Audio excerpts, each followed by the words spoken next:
They want us to kill ourselves.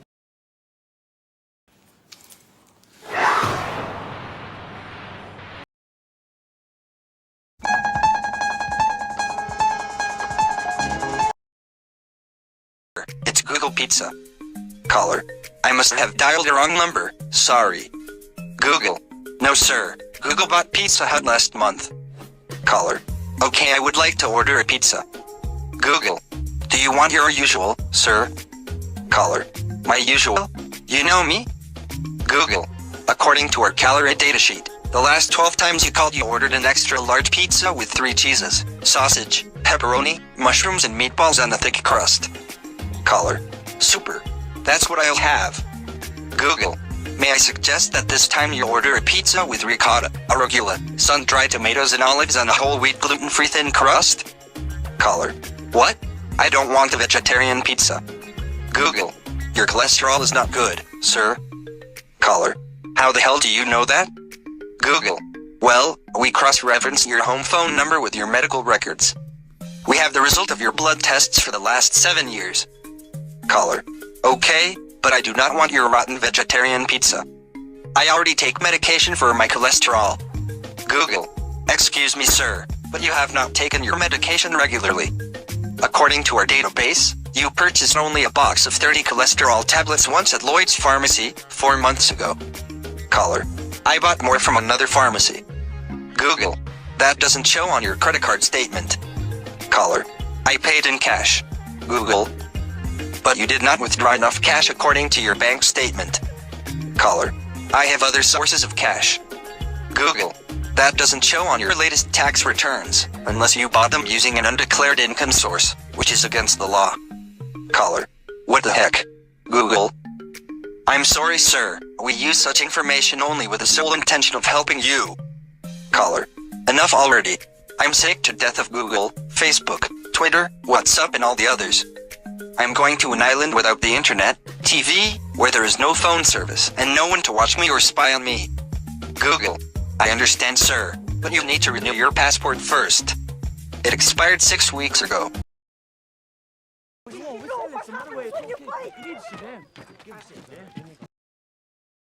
Anything less would be uncivilized.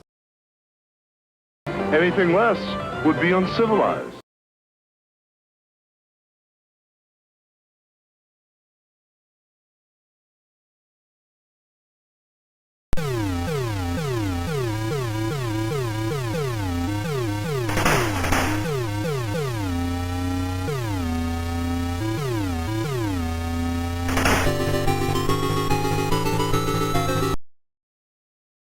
But before he could move, I grabbed me a chair and said, watch him, folks, because he's a thoroughly dangerous man.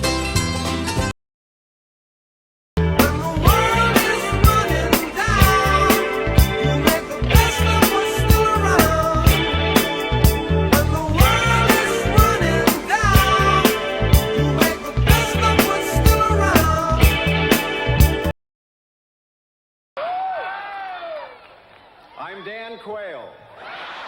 But unfortunately, the famous look-alike is a Democrat.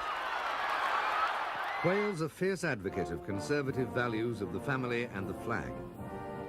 Never did a hitch because his daddy's rich. He was comfy and cozy at night. He developed a speech impediment. He made mistakes. Quayle on the Holocaust. It was an obscene period in our nation's history. No, not our nation's, but in World War II. I mean, we all lived in this century. I didn't live in this century, but in this century's history.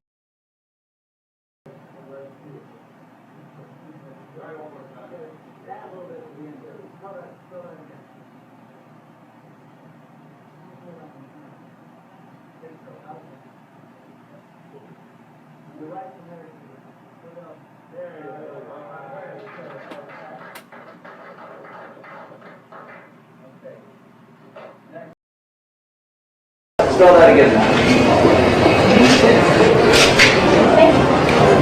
And add one little bit on the end. Just think of potato. How's it? So, you write phonetically. What else? There you go.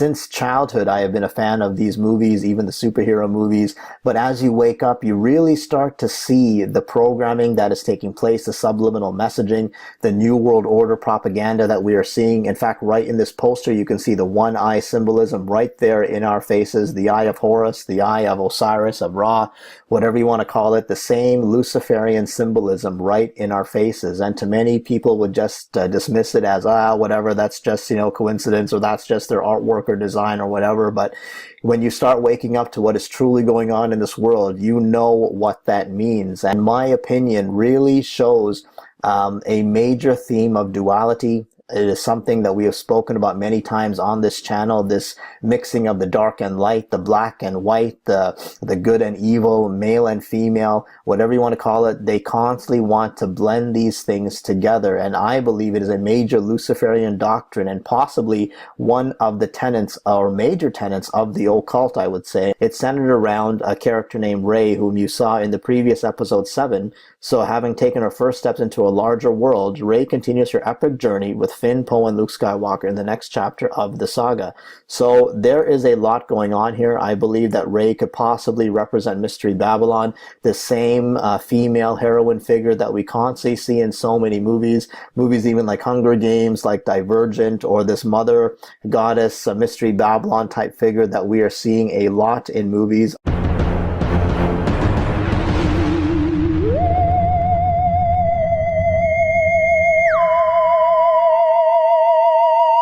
All right, welcome back. Today we're going to look at the actor who plays in the new Star Wars movies, Daisy Ridley. And we're also going to take a look at the Force and what this really means. And we're going to read some Masonic literature by Albert Pike. Daisy's grandfather was an OBE at the BBC. Knights Templar, secret societies. We got ourselves a specimen from the androgynous elite. And it says Ridley suffers from endometriosis and polycystic ovaries. They're saying this person has a problem with his ovaries. Well, the truth is he doesn't have any ovaries, all right? This is their excuse as to why this person looks like a man. The transmutation is what's causing all these problems, all right? This person has tattoos. A tattoo of the alchemical symbol of air on his right hip. Well, that's a good place for it. We're going to find out what that tattoo really means. In fact, it means this. Oh, yes, your right hip. Put your hands in your pockets next to your tattoo, because look at those shoulders. Anything you can do to distract us from how masculine your shoulders are, that may help to deceive the masses. Better do something about that brow bone, though. You got yourself a masculine brow bone. Somebody call the doctor. You need to shave that down. This person has undergone some facial feminization surgery. As you can tell, evidence of rhinoplasty, possible forehead plasty. But look at that head, all right? It's got the big head. It's got the big Wonder Woman head. Oh, yeah, look at those arms, man. This person is more ripped than I am. Getting out of shape, sitting around making these videos. This person has a very nice male physique. Likes to dress in these female clothes for some reason. Bit of an Adam's apple there. Square jaw, rhinoplasty nose. Oh, nice teeth, by the way. Hey, I'm such a nice guy. I try to give these people compliments as often as possible. That's a nice looking tranny. All right. Yeah, not really, actually. Look at the forehead. Look at the brow bone. It's just got the small nose, right? And kind of this, it's kind of got this nice tranny smile with the nice teeth. That's the only thing that makes it look feminine. Look at how masculine that is right there, all right? The square jaw, the chin, the collarbones. Yeah, put those hands on the hips, right? Next to your tattoo there with the pentagrams. See, this person has pentagram tattoos, pentagrams on the dress, and broad shoulders, and long arms, very long arms. Been pumping some iron, it would seem. Yeah, that's right. You got male muscle development, wearing a mask, as all actors do. And they have to change that to feminize these people, right? And then it goes down into the nose, right? They got these perfect little tiny noses and these big heads. Now, this person's probably done some corset training. Trannies can fake a bit of a curve, all right? It's not a real curve. Now, that looks like a twin sister to me. That is a sister, by the way, and I don't know if they've officially announced being twins. Now, are these people twins as well? It makes you wonder, right? So this person does look very Jewish, probably came out of the Hirschlag fertility clinic, just like all these others, right? There's kind of the Natalie Hirschlag, Natalie Portman strain of these people, right? It's a lineage. There's a bloodline, all right? Now, Orphan Black, that's a show about transgendered clones, by the way. Allison, fine. She wants in. We're clones. We're someone's experiment and they're killing us off. Is that helpful? Mommy? Gemma? Who are those ladies? They're just Mommy's friends. Sorry. I wanted to float that whole clone thing a lot softer. But twins are really just clones, right? So the twins happen naturally. They do happen a lot with IVF, all right? In fact, if you wanted to make twins, you could. You could intentionally make tons of twins if that's what you really wanted to do. All right, now we're going to find out what the force is all about.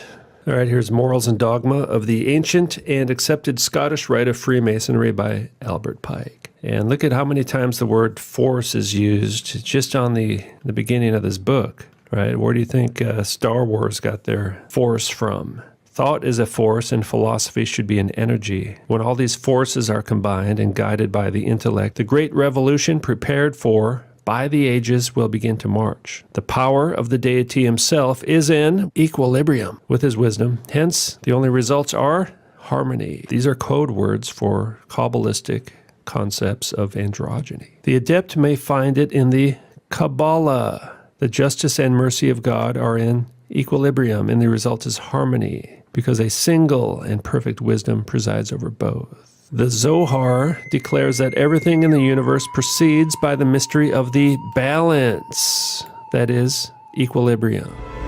Warm, cold, peace, violence, and between it all, balance and energy. A force. And inside you. Inside me. That same force.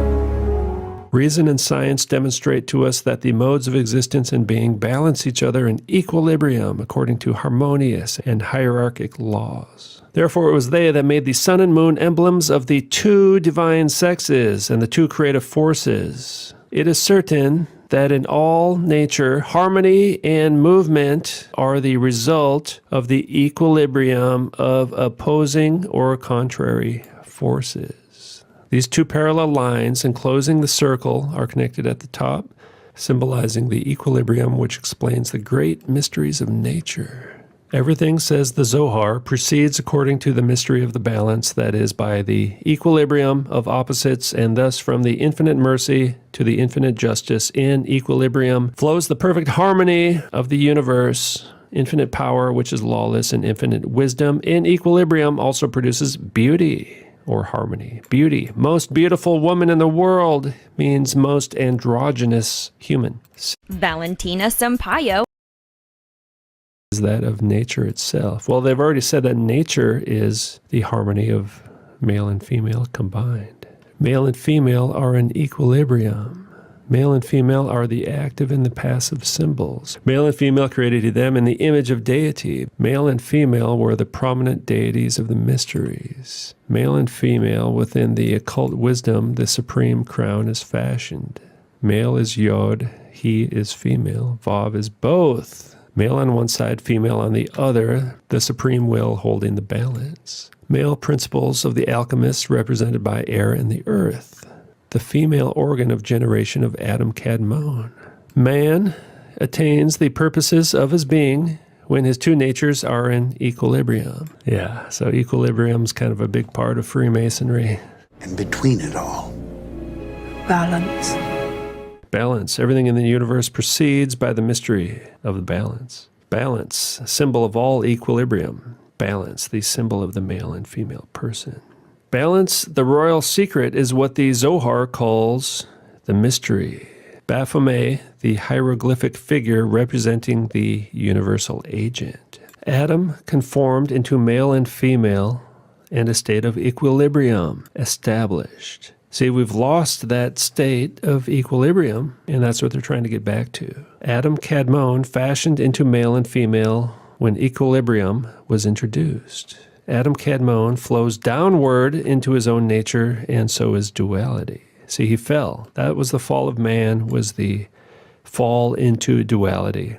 And they're trying to get back to the monad, back to mono. Freemasonry is the subjugation of the human, that is in man, by the divine. So, translated, Freemasonry is the subjugation of the human, that is in man, by the demons, a warfare of the spiritual against the material and sensual. That victory, when it has been achieved and secured, and the conqueror may rest upon his shield and wear the well-earned laurels, is the true holy empire. So that in him also, as in the universe which God governs, harmony and beauty may be the result of a just equilibrium.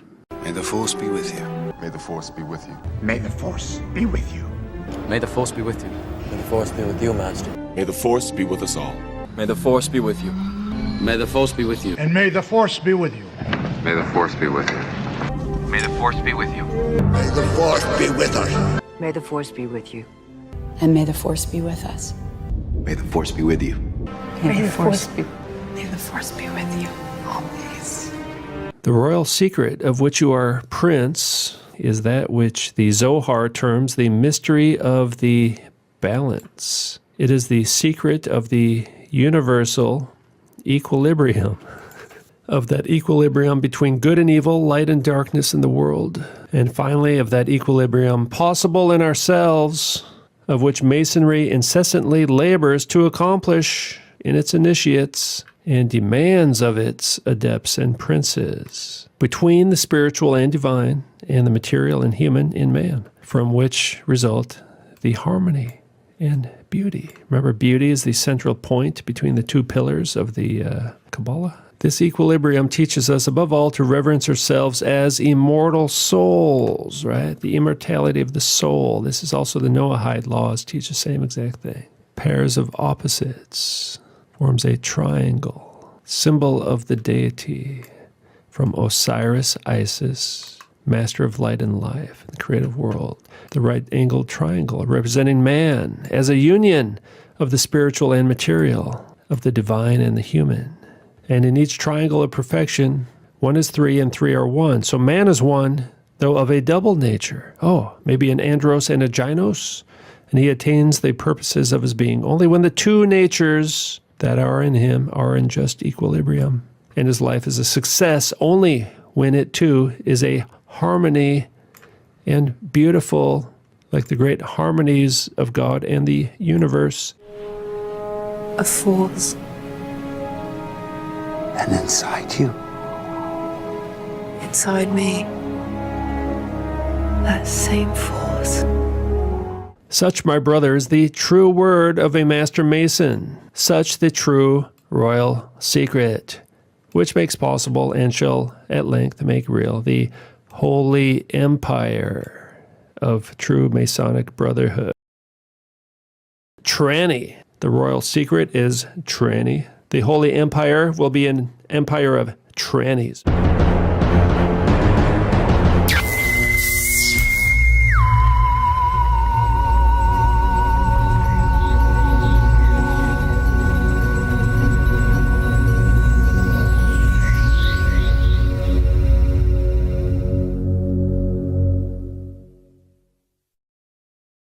I found an article here talking about Mark Hamill and possibly turning to the dark side. I found that very interesting, as he did an interview on ABC, and it was talking about how they believe that our champion of light here, Luke Skywalker, may be drinking from the Sith Lord Punch Bowl. So in an interview with ABC, Mark Hamill, who plays, of course, the beloved Luke Skywalker in the series, had this to say: "There's a difference between teaser and a trailer. A teaser is supposed to show you dynamic images that heighten your awareness and make you want to see the trailer.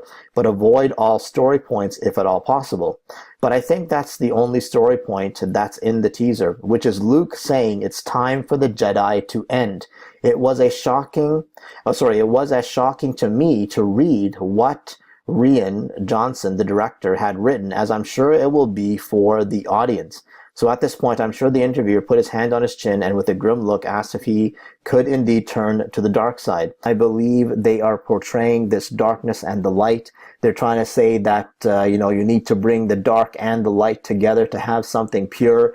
They're also, I believe, trying to say that the light also has corruption, so we really need to bring them together because you can, basically get wisdom from both sides. And same goes with this whole left-hand, right-hand path. According to the left-hand path is equated with malicious black magic and the right-hand path with benevolent white magic. So one is good, one is bad, but basically they're, the left hand, the right hand, they both come from the same body. Of course, same we see with the whole Baphomet thing. And, when we look at even an article from the Gnostic Warrior, he talks about this black versus the white magic. So he goes on to say down here that there is a big difference between white magic and black magic and allegory and a lie, but the Church of Satan disagrees with this fact. The Church of Satan founder Anton LaVey had written about black and white magic, claiming that magic is magic. White magic is supposedly utilized only for good or unselfish purposes, and black magic, we are told, is used only for selfish or evil reasons. Satanism draws no such dividing line. Magic is magic, but it is used to help or hinder. The Satanist, being the magician, should have the ability to decide what is just and then apply the powers of magic to attain his goals. Satanism is not a white light religion. It is a religion of the flesh, the mundane, the carnal, all of which are ruled by Satan, the personification of the left-hand path. So even though we are seeing that Satanism is basically, or Satan is the personification of the left-hand path, we're seeing that the Church of Satan really sees no dividing line, black or white. It's all the same. They pretty much blend them all together. Blending of the black and white, the darkness and the light. Same thing we see with the yin and the yang, the positive and the negative, the male and the female, the day and the night, or the light and the darkness, the moon and the sun, the hot and the cold. Really major black and white duality, which we have spoken about so many times on this channel. The same kind of theme that is shown over and over and over again in so much of these movies and TV shows. And I believe Star Wars is really depicting the same thing. And of course, to me, this is the same spirit of Baphomet, or basically Satan himself. We see right in the depiction of Baphomet, the light and the darkness, the animal and the human, as above, so below.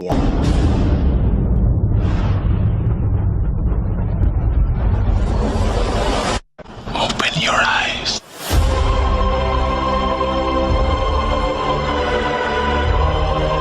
This will be the most important message I've ever given. As you'll see as we go along here, please make sure to have your Bibles on hand, especially tonight. Now, you need to know, or I need to remind you, that I studied under Dr. Gene Scott for almost 30 years and have carried on his message for an additional 8 years. And I base my scholarship on Dr. Scott's scholarship and teaching, as well as on my own research and study that I've done independently. First of all, I want to ask the congregation in here and out there, and give me a show of hands. You ever heard of the Mandela effect? Yes, sir. Yes, sir. Some have, some haven't. I want to tell you in regards to that, and I need to make sure we emphasize this, that you're not losing your mind or going nuts. I want you to answer the next series of questions out loud to lead into this and to start driving this nail home. And then I'll give you the current answer.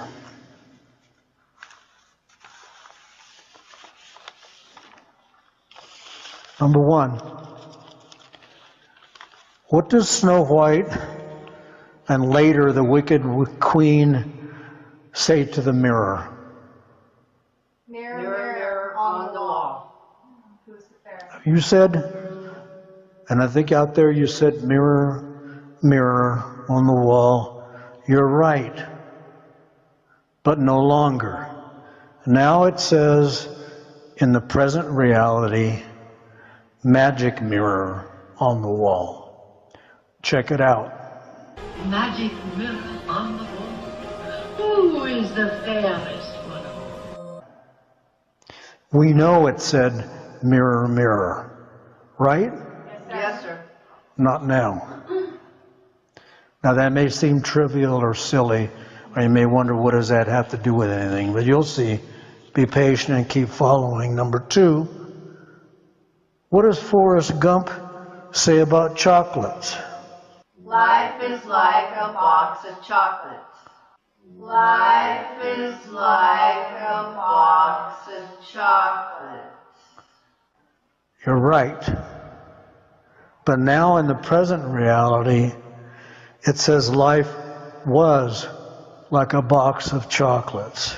Life was like a box of chocolates. But now in the present reality, it says life was like a box of chocolates.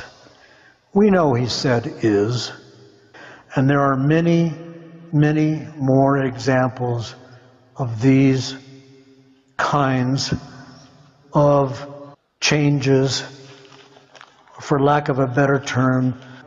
Number three, most importantly, there's three examples in Scripture. There are more, lots more. One that you may be familiar with, and I hope you are, I know I certainly am, is a part in the New Testament where it says, you can't put new wine in old wineskins. Right? Yes, sir. In this reality, it says, you can't put new wine in old bottles. And bottles replaces wineskin. First of all, I don't believe that they used bottles in those days for wine. They may not have even had bottles. They put wine in wineskins. That's why it was called, that's why they called them wineskins. Now, if you want to look this up yourself, you can find it in Matthew 9:17 and Mark 2:21. That's right, in the King James Bible. These issues seem to be specific to the King James Bible, which we teach from. You'll also find it in Luke 5:37. In Isaiah 11, most everybody's familiar with this. They may not know it as Isaiah 11. But the question is, what shall lay down with the lamb? The lion. The lion. The lion shall lay down with the lamb. Now in this reality it says, the wolf shall lay down with the lamb. And again, like I said before, check it out. Now the lamb associates to Jesus. And the lion, furthermore, associates to Jesus, who is the Lion of the tribe of Judah. The wolf usually associates with evil and with Satan, as in the scripture that says, beware of wolves in sheep's clothing. I think we've all heard that. Now, I want you to, along with me,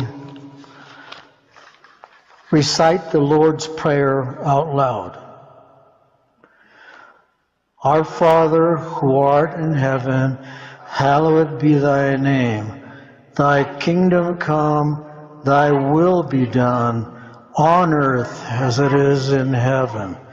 Give us this day our daily bread, and forgive us our trespasses, as we forgive those who trespass against us. And lead us not into temptation, but deliver us from evil. Thine is the kingdom, and the power, and the glory, forever and ever. We will no longer find that Lord's Prayer in your Bible or in any Bible in this reality. I want you to go with me first to Matthew 6. Well, let's start out in verse 8 to see the lead into this. It says, Be not ye therefore like unto them, for your Father knoweth what things you have need of before you ask him. After this manner therefore pray ye, Our Father, which art in heaven, hallowed be thy name. Thy kingdom come, thy will be done in earth. Now, we know what to say on earth. Now it says in earth, as it is in heaven. Nowhere does it say anything about trespasses, does it? No. What is going on? How is it being done? We all know the scripture says, in the end, even the very elect, if possible, will be fooled. We contemporaneously know a great deception is coming. And we have postulated UFOs coming, saying they made us. There is no God. We waited with trepidation because we heard that the CERN machine or device would be turned on to its highest level, looking for the God particle, and saying it could open portals to alternate realities. Most people don't know that CERN has been used many times for several years. Who knows what it's wrought? Now, Satan and his cohorts, from the Illuminati up, would love to change God's word and make him a liar, or to avoid or postpone his, Satan's, destiny, if possible. It is the great deception, altering our reality. Now, some feel that at some point God will have gathered his little flock and prepared his greater flock and will close the door to salvation and redemption until the Great Tribulation and the millennium. It may be too late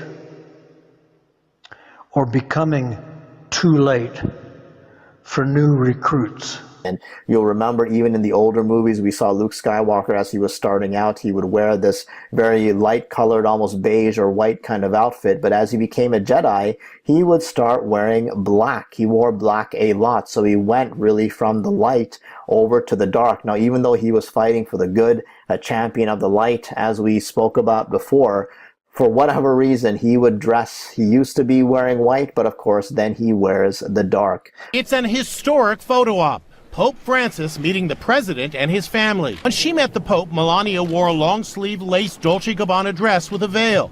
The president's daughter, Ivanka Trump, was also in black with a veil. This is the first meeting the new Superior General of the Jesuits had with the press. Father Arturo Sosa demonstrated patience and a sense of humor, even when asked if he likes to be called the Black Pope. I think Mulemi is better suited for it. Regarding being called the Black Pope, I don't like it. The idea is to be an organization, the Society of Jesus, that can help the church when, where, and doing what the church needs. And who is going to determine what are the needing of the church? The Pope. So again, showing the same duality here. I also find it interesting, his name, Luke Skywalker, just like his father, Anakin Skywalker. This last name of Skywalker, I believe, is a direct reference to Lucifer, because Ephesians 2 says, right in verse 2, that he is the prince of the power of the air, the sky. That is Lucifer, Satan, the dragon. He is the power of the air. He is ruling up there. He is in the second heaven, just as we have spoken about many times. If you believe in the true biblical cosmology of our world, we are under a dome firmament, and above that are the waters above, and I believe where the realm of the dragon, the realm of the fallen angels, and the kingdom of Lucifer, even as we spoke about in the last video on Thor Ragnarok, that Asgard is basically a depiction of the second heaven and Lucifer's kingdom. So he is the prince of the power of the air. And Skywalker, go figure, basically portrays that same theme. Skywalker, which to me, in my opinion, would be representing Satan and his fallen angels being up there. Okay, and I really believe that this is trying to tell us that Lucifer has been misunderstood. You know, even that TV show that came out, the Lucifer, he's being portrayed as a good guy. He's helping the police. He's using his powers supposedly for good. The holocron is something that holds the knowledge of the Jedi. So if you're a good Jedi, you have a cubic kind of holocron.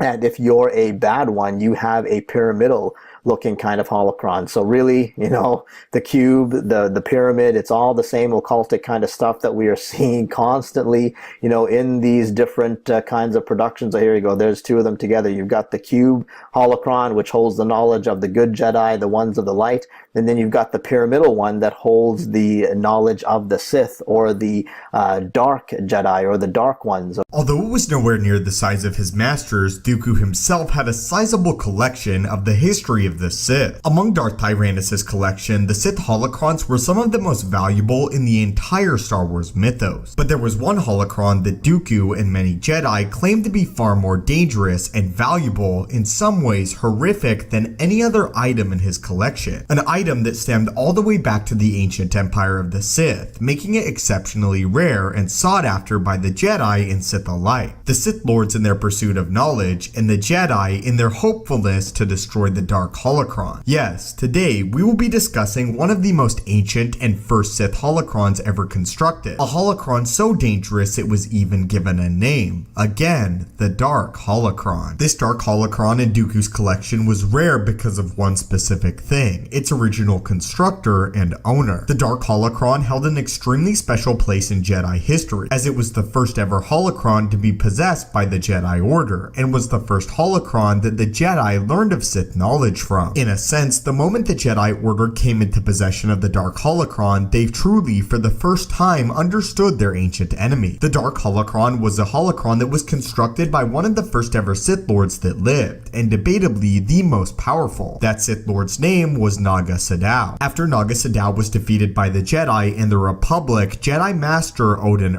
came into possession of this Dark Holocron. The Dark Holocron was originally found hidden within one of the many ships that belonged to Naga Sadow, and unfortunately for Sadow, he was unable to attain the holocron yet again before he fled. And unfortunately for the Sith Lord, the Jedi Order were able to gain access to the holocron. The Jedi that had recovered the holocron, Odin knew the darkness that resided within it, and therefore it remained in his possession until the day he died. Odin seldom let any Jedi look into the holocron, as he knew the power that it held, and the power to corrupt. Oftentimes, Odin himself would feel the pull to the dark side of the Force from the holocron, as the holocron would taunt him with the power that he could possess, as well as knowledge that Naga Sadow had actually survived, as the holocron itself had a very piece of Naga Sadow. After the death of Odin the larger Jedi Council ordered the Dark Holocron to be hidden deep within the archives of the Jedi Temple, placing it within the Holocron Vault, but all the way in the back, where no Jedi would ever have hopes of laying eyes upon it again. In fact, it was banned for any Jedi to lay eyes on it. Even Jedi Grandmasters were not permitted to lay their eyes upon this ancient holocron, meaning that not even Grandmaster Yoda could look upon the holocron if he desired. It was because of this that when Dooku was being trained by Yoda at the Jedi Temple, he viewed the Dark Holocron as an ultimate pride. Dooku as a Jedi believed that if he could even just open or touch the holocron, he could gain the knowledge to become the most powerful Jedi that would ever live. As a young boy, Dooku had even had the opportunity to look upon the Dark Holocron, something that would plague his mind ever since he turned to the dark side of the Force years later. Okay, so really,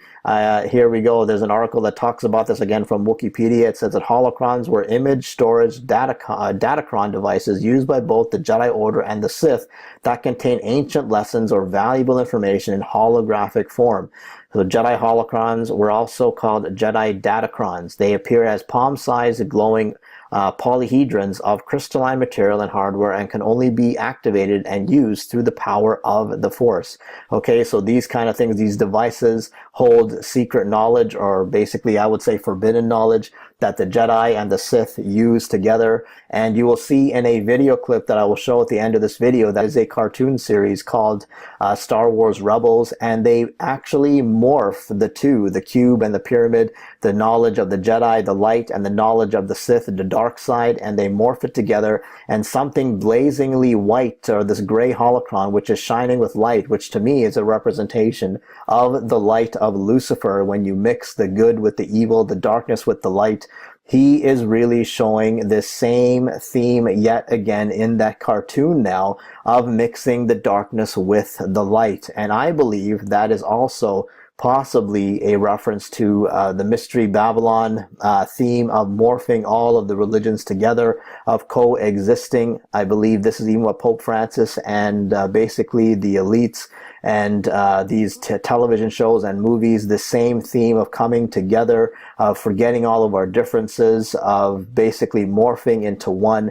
I believe this is pointing to the final one world religion that is coming down the pipe very soon. In fact, it's already in place, and it's just, you know, really spreading throughout the entire earth. But this one world religion is coming, which will center in the worship of the dragon, the worship of the beast, the false prophet. They will propagate this one world religion of all coming together, because it is all about Mystery Babylon. Again, this figure of Rey, how she is the one that seemingly will be the last Jedi, or coming together in this this female character, this female heroine.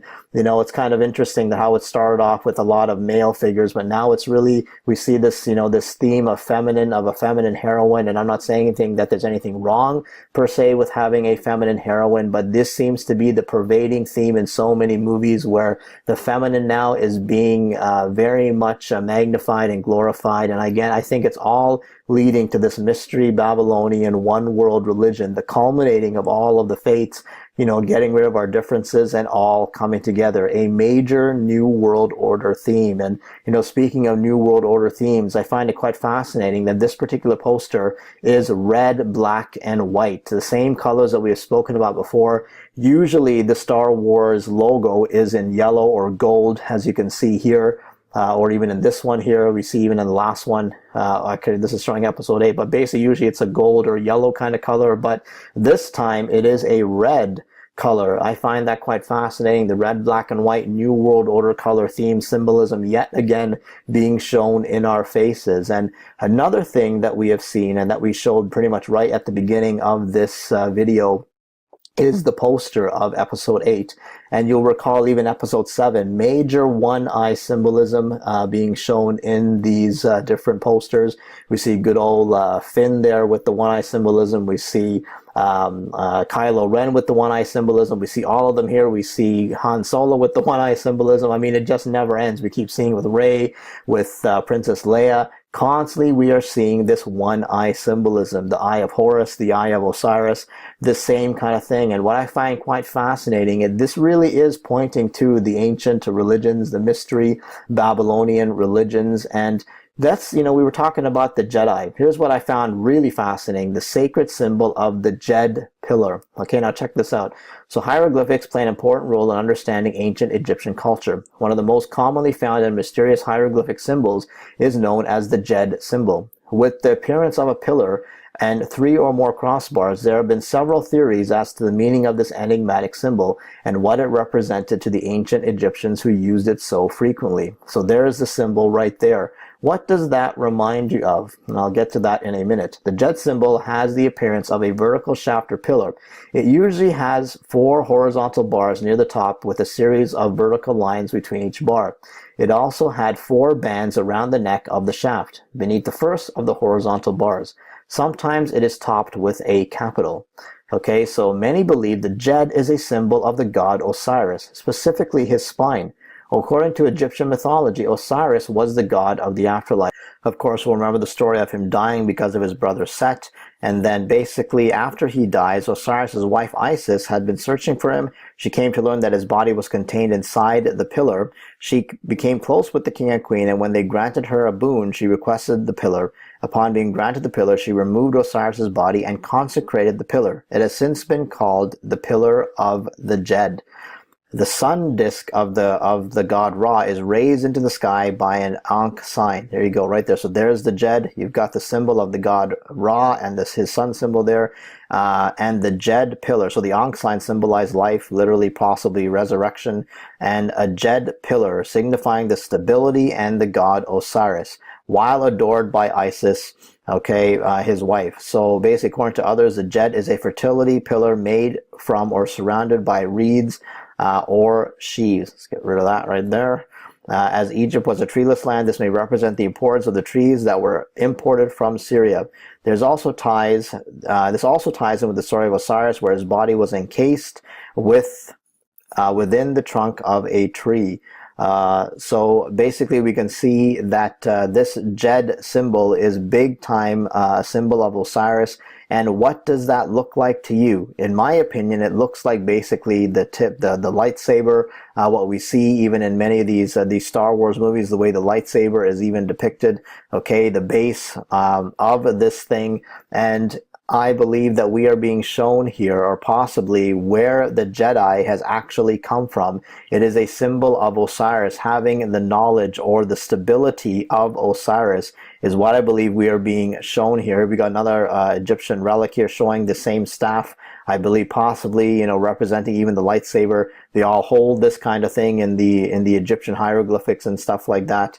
So the Jed symbol is also used in a ceremony called raising the Jed. Or raising the Jedi. I find that quite interesting, very, very fascinating. I believe this Jed symbol, to me, seemingly looking like the hilt or the bottom of a lightsaber, the handle, I would say, I guess, of the lightsaber or the Jed, possibly a direct reference to the Jedi and where they come from or what they actually mean. At the top of the Capitol Dome in Washington, you can see the goddess of freedom, also known as Semiramis, Queen of Babylon, who later became Isis of Egypt.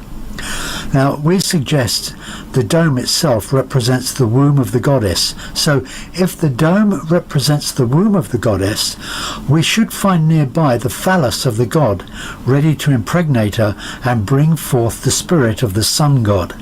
And we most certainly do. Facing the dome is the phallus of the sun god, the Washington Monument. During his research for his book, Apollyon Rising 2012, Dr. Tom Horn travelled to Washington, D.C., where he met with Masons at the House of the Temple, the headquarters of the Supreme Council of the Scottish Rite. Horn says these men were very cordial and mostly responsive to his questions. They even confirmed his understanding of the influence of Freemasonry in American history. It was only when he pressed one of them about a ritual called the raising ceremony, the raising of Osiris from the dead, it's also known as, which is conducted in the temple room on the 3rd floor of the building. It's only then that these Masons became evasive and visibly uncomfortable. The reason for this, according to Dr. Horn, is that in addition to the raising ceremony being conducted when members reach the 33rd degree of Scottish Rite Freemasonry, this strange ceremony is performed without public knowledge in this very temple room at the inauguration of every United States president. Why is that? Because deep esoteric meaning behind Egyptian and Rosicrucian magic that was incorporated into the rites and rituals of Freemasonry hold that the spirit of Osiris can be raised from the underworld and installed, for want of a better term, in the reigning king or president. According to Tom Horn, this is why the US Capitol dome is laid out so as to face the obelisk, the phallus of the sun god, known as the Washington Monument. Here we've got an article here. It's actually a quorum of where are the Jedi and Sith orders based upon from real life.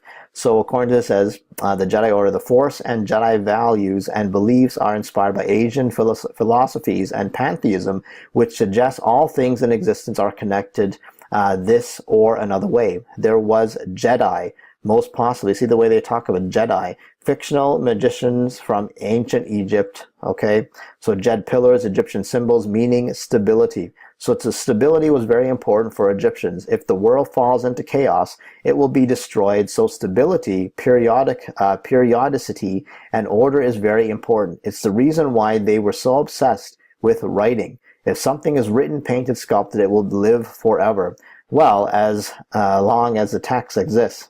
Okay, so we can see it would help to defend the world from chaos and destruction. Again, the same kind of symbol, this Jed pillar, all right, again, basically symbolizing wisdom or wisdom of Osiris or his backbone or stability, the same kind of thing. I believe this was depicted in the Economist magazine from 2016, the cover of it. You might recall this cover, but right in the middle, what is there? I believe this was a Jed pillar. You've even got what looks like a little kind of knight on the top here, or some kind of warrior, but I believe again they're trying to show stability in the Luciferian way, this Jed pillar, or the return of the Jedi, or possibly the last Jedi, which could be the false Messiah.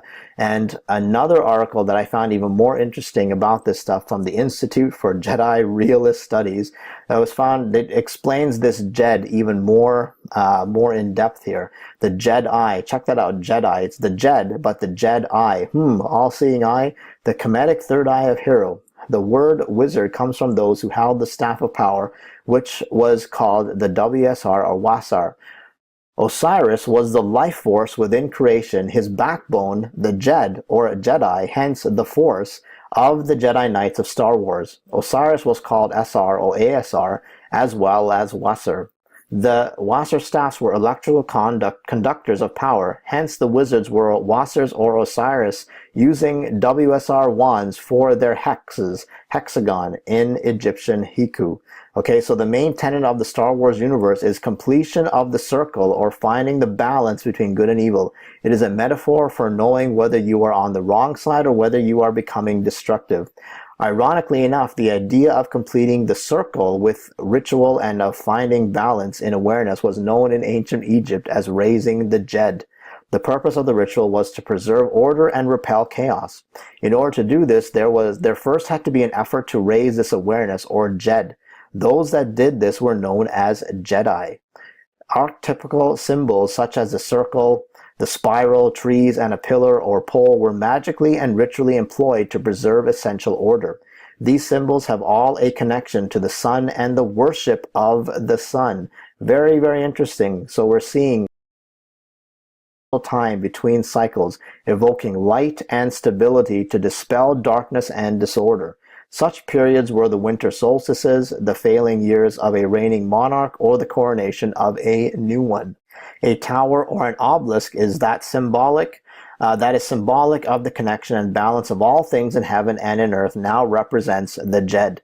We see this symbol all over the world as secret societies have used it as a backdrop for their empires. And we see this constantly. We know Washington, D.C. has the Washington Monument. The Vatican has their phallic rite in St. Peter's Basilica. We see all the big cities, London and major places all over the world. They have their obelisk or this Jed that is put up there. This is what the secret societies are doing, and they know exactly what it means. So August the 12th and 13th was the time that the Osiris mysteries were shared and performed. The word wizard comes from those who held the staff of power, which we spoke of before. Osiris was the life force within creation, his backbone, the Jed. Okay, so we can see that this Jed really represents the power of Osiris, I would say the knowledge of Osiris, or, hence the force of the Jedi Knights of Star Wars. So I was shocked when I saw this for myself. Even the Jed, they add this eye. I guess the eye could represent the eye of Lucifer, the eye of Ra, eye of Osiris. The Jed eye, this energy symbol was built into the pyramids, okay, of Thoth and Cheops and Khufu.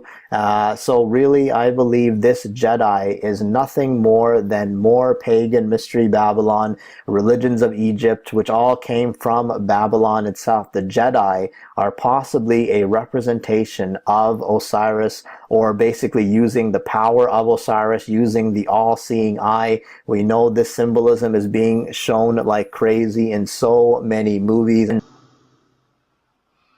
Scary. What do? Trust your memory.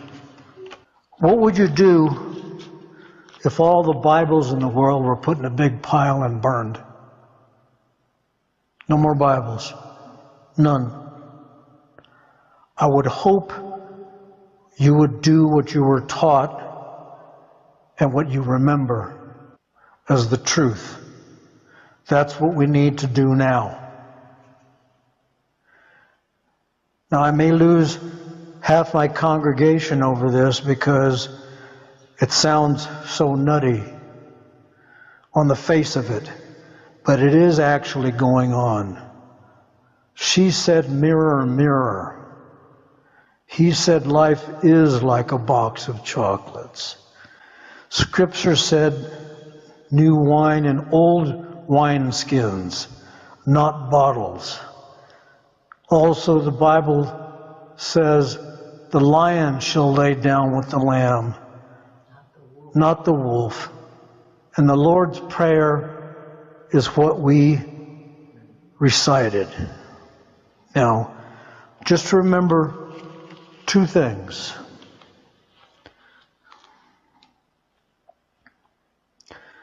God's word is forever settled where? In heaven. So whatever word may come across you in front of you, his word is settled over there in heaven. And also the second thing is to remember that King David said that the truth of God's word and his laws are written in our hearts. We're not wrong. And that's my message tonight.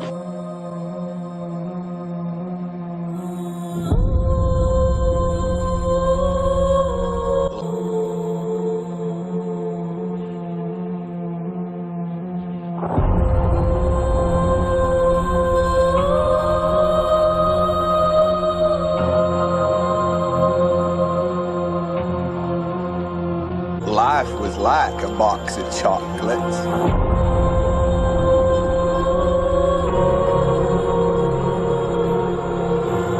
No, I am the Father. Magic mirror on the wall. Who is the fairest one of all? You're gonna need a bigger boat. You're gonna need a bigger boat. The question is, what shall lay down with the lamb? Lion.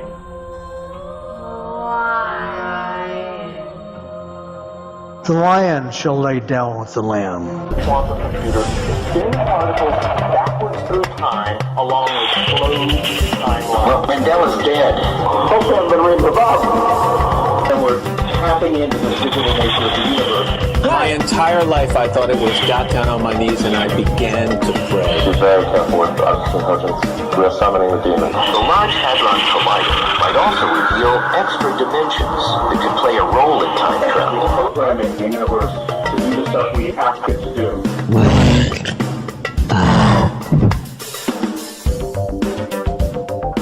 Try to use quantum computers to build intelligent machines. Now, many oddities have been reported and great claims made concerning this phenomenon. And due to the many experiences and growing awareness of such, many theories have been postulated and brought forth to try and explain not only what is happening in our current reality, but also why. With many people having the same collective memories of past events that do not match up to what the current recorded history shows, different spellings of words, changes in company signs and logos, famous lines in movies or songs, somehow being altered from what many recall them originally being. Let me say my piece, and then I'll let it be. I think there's a Mandela effect thing happening here. I don't know if it's a Berenstain alternate universe happening. I sang it both ways, which is so weird to think about, but I've done it both ways.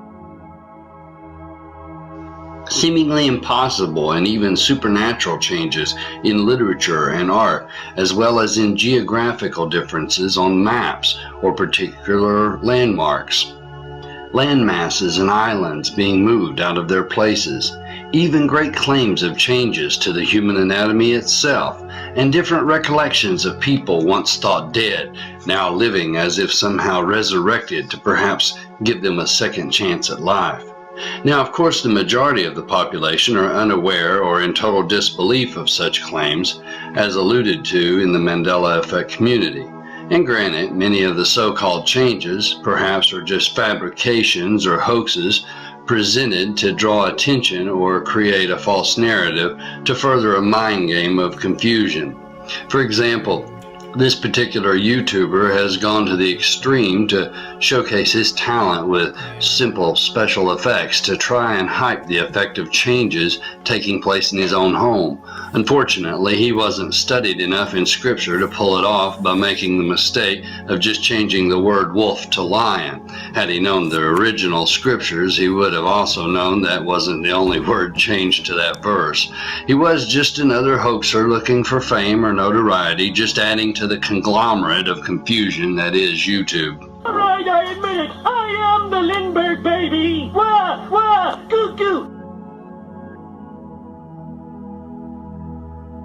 However, with more and more residual evidence to support these claims made of quantum molecular changes, the phenomenon of the effect has been accepted as real and even reported in the mainstream media as such.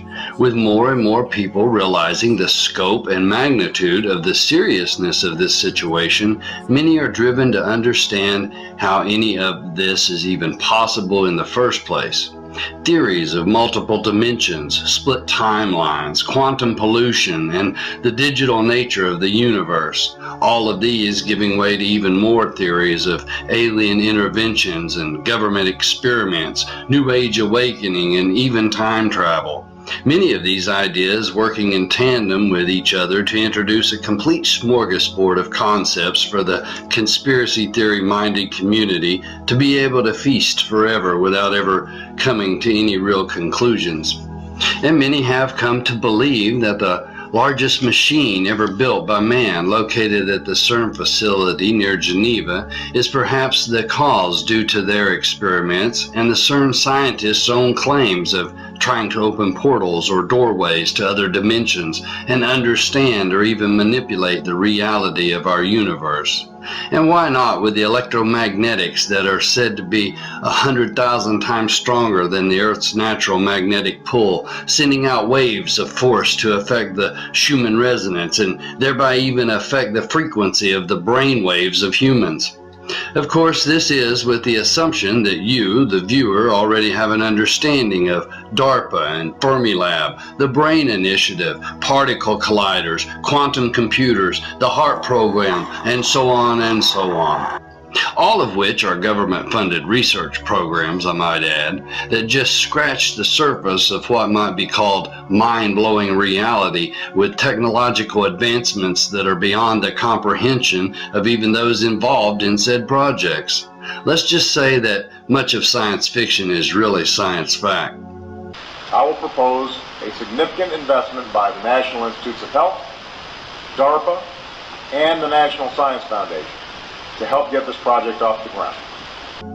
So, with all of this in mind, let's imagine, if you will, that something has taken place in the future that is of such great proportion that it has caused a shock wave to reverberate throughout the molecular realm of matter and even time itself.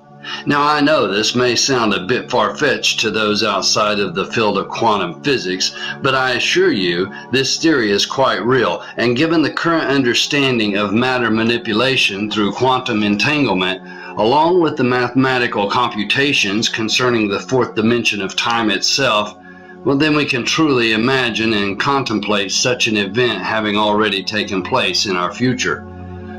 So, for argument's sake, let's say this future event is of such a cataclysmic nature that it has in fact caused an impact that has sent a wave of quantum distortion affecting not only the molecular makeup of matter, but even our understanding.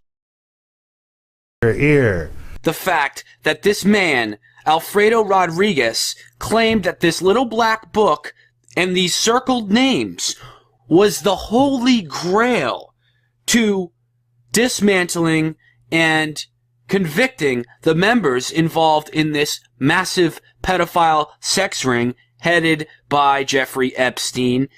And before Rodriguez could detail specifically the significance of these circled names, he died, supposedly of mesothelioma. So it remains a mystery why these names were circled, why Mr. Alfredo Rodriguez wanted to highlight these names, and why he called it the Holy Grail to exposing this massive billionaire pedophile ring. Now, as many of you know, I recently put out a video exposing the fact that Donald Trump has been known to be buddy-buddy with the Clintons, has been known to donate to the Clinton Foundation, and to be a contributor to the Clinton presidential campaigns regarding this massive pedophile sex scandal. It also came out earlier this year that flight logs released put Clinton and Dershowitz on Jeffrey Epstein's pedophile private sex jet, quote-unquote, the Lolita Express, named after the movie Lolita, which was openly about having sex with underage girls. It also came out that sworn statements from Virginia Roberts, the woman who claimed she was a teen sex slave forced to have sex with Prince Andrew, included the allegation that she saw the former President Bill Clinton on Epstein's quote-unquote orgy island. And then subsequently after that, and this is pretty damning if you ask me. It came out that billionaire pedophile Jeffrey Epstein sent Bill Clinton $3.5 million from a secret Swiss bank account, according to a whistleblower. Now, remember what I previously said about Clinton obtaining a deal on behalf of Epstein and Prince Andrew and others to basically cover all this up and quell the legal, social, and political backlash received by these disgusting pedophiles. So I don't know about you, but to me this is pretty obvious. These people are all in with the same crowd. The Clintons, the Epsteins, the Trumps. And they all watch each other's back. They're all in on this, okay? Clinton made efforts to absolve Epstein and others, Prince Andrew.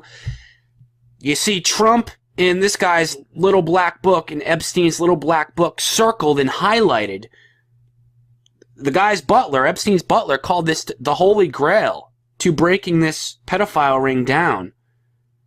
I mean, the Israeli prime minister, these are high-level figures. We all know that a lot of these elites are into pedophilia and stuff like that. Trump connected with all this, allegedly, as you can see here.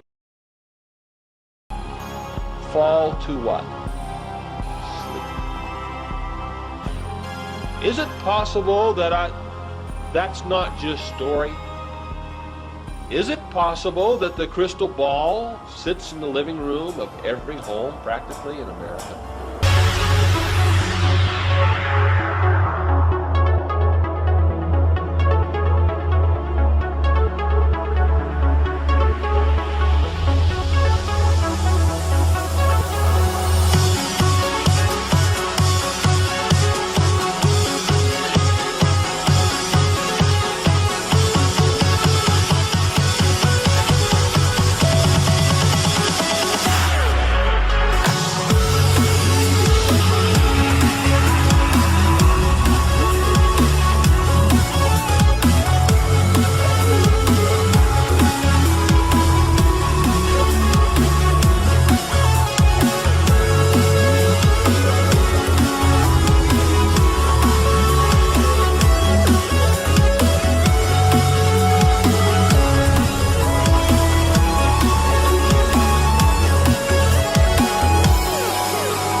from is America, and the war they are fleeing is 250 years in the future. The local sheriff with a past, a federal agent, and a mother in search of her missing refugee daughter drive this allegory with a surprise conspiracy at the center. So really, this is an allegory for what they're really trying to show us. And again, just thinking of this word, the crossing, remember that even in Freemasonry, this concept of the crossing is very prominent. In fact, on the capstone or on the Royal Arch of Freemasonry, you've got this capstone with this number 69. That actually is the number of the crossing according to astrological and Illuminati occultic pagan symbolism. That number is on the capstone, which represents the coming of the false Messiah. In fact, it's quite obvious when they erect these arches of Baal, they don't put the capstone on it because their false Messiah hasn't arrived yet. However, these arches are definitely heralding, at least in my opinion, that the false Messiah is on the verge of coming on the scene very, very soon. And I believe this show, The Crossing, is all about that. So let's just look at some screenshots here. The trailer begins with a reference to Canaan. They come at this place called Port Canaan. Funny that this is the same place that was infamous in the Bible for major pagan religion. When we go to an article that I've shown before about the fertility cults of Canaan, this is basically what the Illuminati, Mystery Babylon, all of the pagan religions are rooted in. The fertility cults of Canaan, which come from Babylon, of course. It was always what Abba Yahweh told his people Israel not to participate in. They were forbidden to go and worship Baal, but that is exactly what they did, and it's also what the people of this world, the Illuminati and the Luciferian elites, this is whom they worship. They worship Baal, they worship Satan. Well, you can see that we're here in the Temple of Baal in Palmyra. And the children of Israel did secretly those things that were not right against the Lord their God. And they built them high places in all their cities, from the tower of the watchman to the fenced city. And they set them up images and groves in every high hill and under every green tree. And there they burnt incense in all the high places, as did the heathen whom the Lord carried away before them, and wrought wicked things to provoke the Lord to anger. For they served idols, whereof the Lord had said unto them, Ye shall not do this thing. Yet the Lord testified against Israel and against Judah by all the prophets and by all the seers, saying, Turn ye from your evil ways, and keep my commandments and my statutes, according to all the law which I commanded your fathers, and which I sent to you by my servants the prophets. Notwithstanding, they would not hear, but hardened their necks, like to the neck of their fathers, that did not believe in the Lord their God. And they rejected his statutes, and his covenant that he made with their fathers, and his testimonies which he testified against them. And they followed vanity, and became vain, and went after the heathen that were round about them, concerning whom the Lord had charged them that they should not do like them. And they left all the commandments of the Lord their God, and made them molten images, even 2 calves, and made a grove, and worshipped all the host of heaven, and served Baal. And they caused their sons and their daughters to pass through the fire, and used divination and enchantments, and sold themselves to do evil in the sight of the Lord, to provoke him to anger.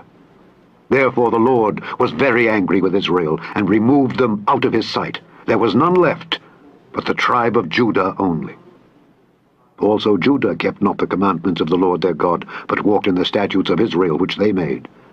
And the Lord rejected all the seed of Israel, and afflicted them, and delivered them into the hand of spoilers, until he had cast them out of his sight. For he rent Israel from the house of David. And they made Jeroboam the son of Nebat king, and Jeroboam drave Israel from following the Lord, and made them sin a great sin. For the children of Israel walked in all the sins of Jeroboam which he did. They departed not from them, until the Lord removed Israel out of his sight, as he had said by all his servants the prophets. So was Israel carried away out of their own land to Assyria unto this day. And the king of Assyria brought men from Babylon, and from Cutha, and from Ava, and from Hamath, and from Sepharvaim, and placed them in the cities of Samaria instead of the children of Israel. And they possessed Samaria, and dwelt in the cities thereof. Now, in the next shot, we meet the main character. His name is Sheriff Jude, played by Steve Zahn. Now, he's pulled out of his yoga class for some big news.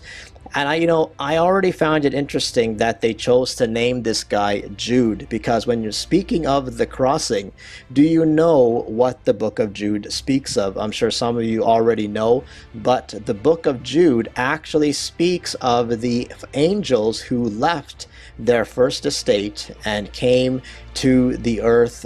They were supposed to be watchers, they were supposed to be protecting the earth, but they chose to leave their first estate, so they crossed over from their heavenly estate and they came over here. Sheriff just so happens to be named Jude. That is no coincidence, and it is yet again about the fallen angels crossing over into our realm where they are not supposed to be, and they are going to be unleashed again. As we keep going, we see Sheriff Jude told about a body that is down at the beach where nobody usually visits, except this ain't the only oddity that he sees. The sheriff and this town are literally about to experience some extremely bizarre and unusual stuff. And guess what? They are coming from the water. So all of a sudden another officer yells to Jude, who gets up and turns around to see more bodies coming in the water. So what's going on here? There's apparently 500 of them. So could the 5 be code for the 5th age? And they're called refugees. So where have all of these bodies come from and why? What is going on there? I honestly believe that we are being shown this water because they are coming from the second heaven. They are coming from the waters above. If you are awake to the true cosmology of our world, you know that above the sky is really the waters above. The firmament is what keeps it from collapsing onto us. And this is the realm of Lucifer, the dragon. This is where these fallen angels.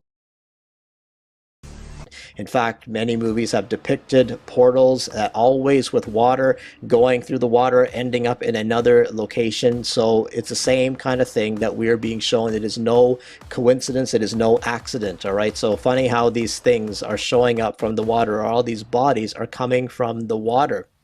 Then as we see some of the survivors, these are 2 of the 47 who survived out of the 500 supposed refugees. Funny how the 4 and the 7 equal to 11, the good old number of destruction. So again, we can see what's coming. Now a male survivor leans over a female survivor and says, "We made it." So made it from what and where are they from? Again, I believe it is from the waters above the earth, the second heaven, the realm of Lucifer, the dragon. They came through the water. They came through the same kind of portally imagery that we see, the water imagery. Oh no, a vision!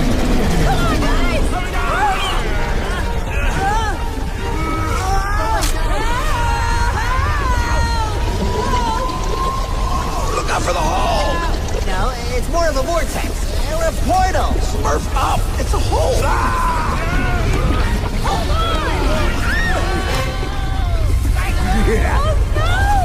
Looks like you got the short end of the stick, eh, Papa? Now you belong to me. Not this time, Gargamel.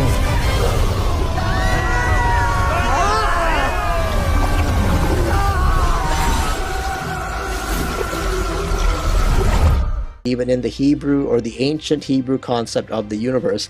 In fact, many ancients saw the universe, the world this way, a flat stationary earth, just as the word of Yahweh talks about, with a dome above us, and there are waters above that, and the realm of Yahweh is above that as well. So the same kind of thing, I believe this is what we are being shown constantly on a regular basis. And then we see Jude, he asks the little girl that he first found, he says, "Is your mom here?" To which the girl points and responds, "In the water."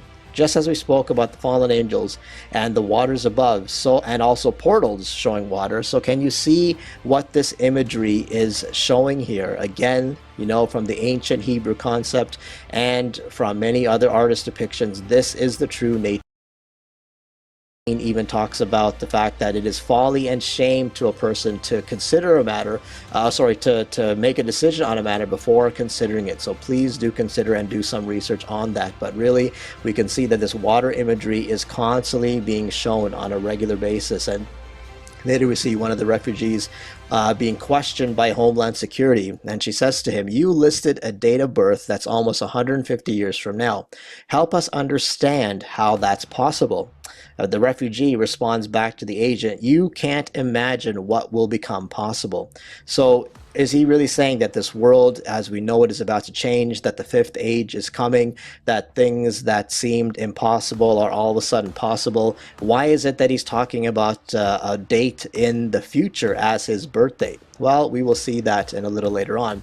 Again, we see this water imagery yet again, all these bodies floating in the water. I mean, you know, this is a huge hint when you're awake to the true nature of our world. You know, in my opinion, I know it's also speculation, but I believe we're being told that these beings are definitely coming from the waters. Fallen angels are the refugees, or these fallen angel refugees that are coming from the waters above. The same kind of thing that has happened before, it's going to happen again, just as the scriptures tell us. This has been prophesied to happen, and it is going to happen. The fallen angels are going to return.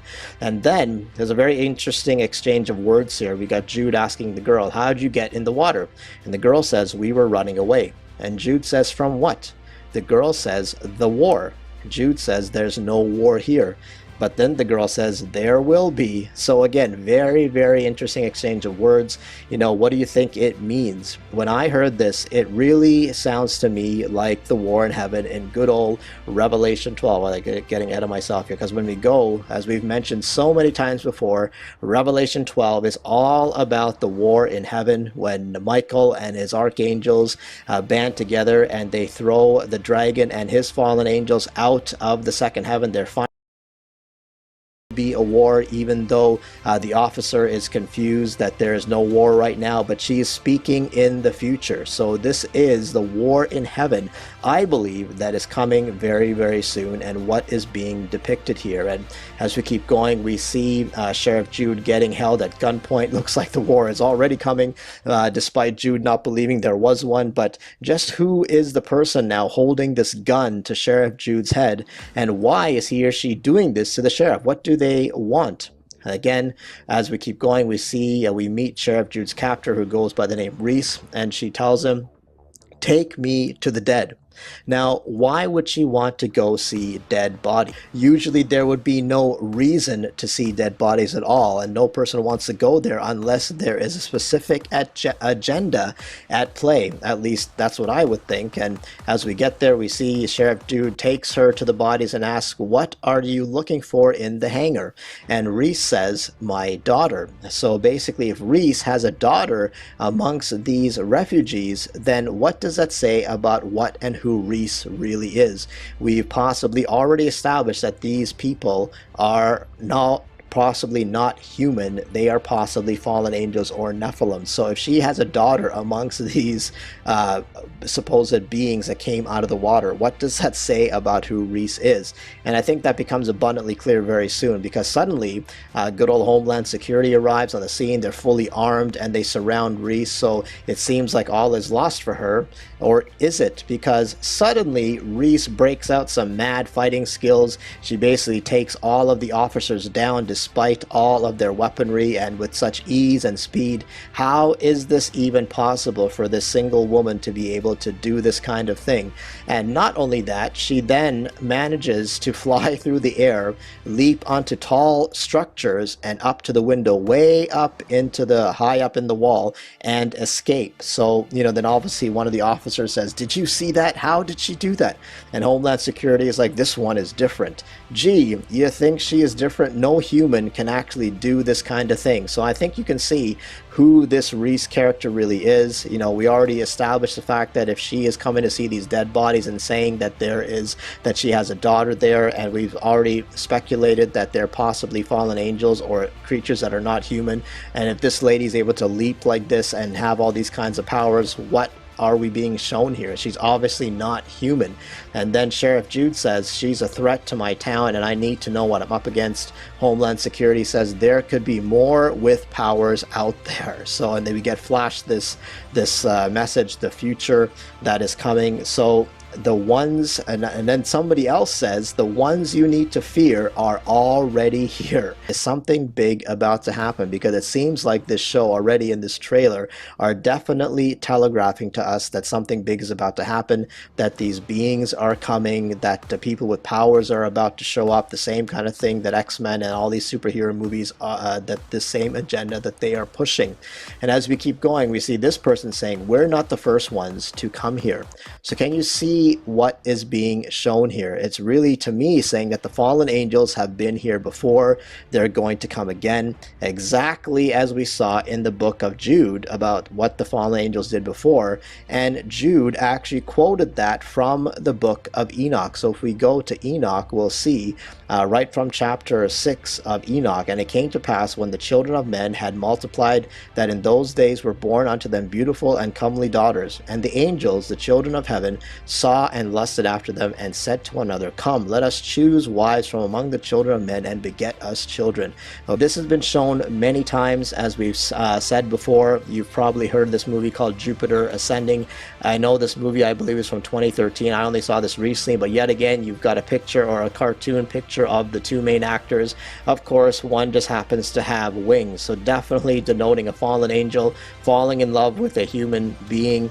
So yet again, the same kind of imagery that is being shown, angels or fallen angels coming and mating with human women.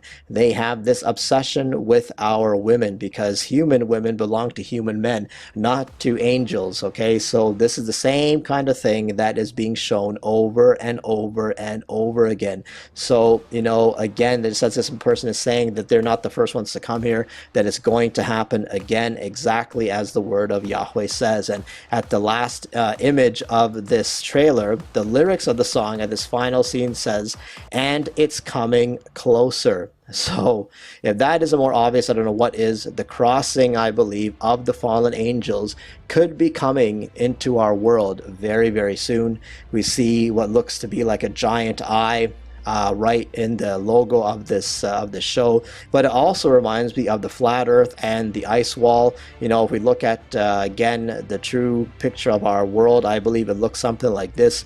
Obviously this could not be to scale, but you've got the flat earth map with the ice wall around it, similar to, you can see the crossing here, the same kind of thing, the ice wall around the seas and the earth, but of course they've made it into a giant eye. But really, I believe we are being shown that the fallen angels are coming from the waters above, and they are about to cross over into our world yet again, because it's the same thing that the Word of God has prophesied right from Isaiah 13 and other chapters as well. But it says, as we've said this verse many times, Isaiah 13:3, I give command and I bring them. Giants are coming to fulfill my wrath, rejoicing at the same time and insulting. So the Nephilim, the fallen angels, their offspring is coming. They are going to wreak judgment and havoc on this world. Yahweh is going to let it happen because he needs to judge this wicked